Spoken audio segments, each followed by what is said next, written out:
Kia ora koutou. I'm Mervin Singham, the Chief Executive for the Ministry for Ethnic Communities. I'm joined today by Rebecca Kitteridge. Rebecca is the Director General of the New Zealand Security Intelligence Service.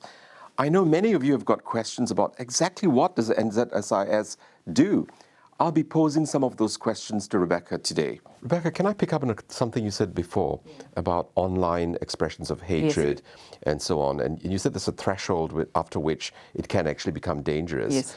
For some people in the community that go, well, it's all dangerous because that's how you escalate into, a situation where violence is expressed. So for you, how do you determine where that threshold is, where somebody's just being hateful, but you're not worried about them, versus where it's crossed the line? It's a really good question, and so what I would say at the outset is that I think the sort of increasing acceptability of expressing hatred and hateful sentiment online is terrible. So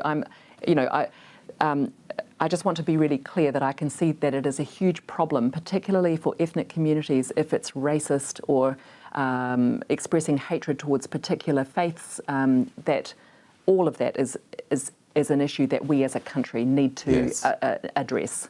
That is a lot bigger than NZSIS can solve. Mm-hmm. It's an issue for the country. Our specific role is to look for where that kind of rhetoric is going to turn into real-world attacks.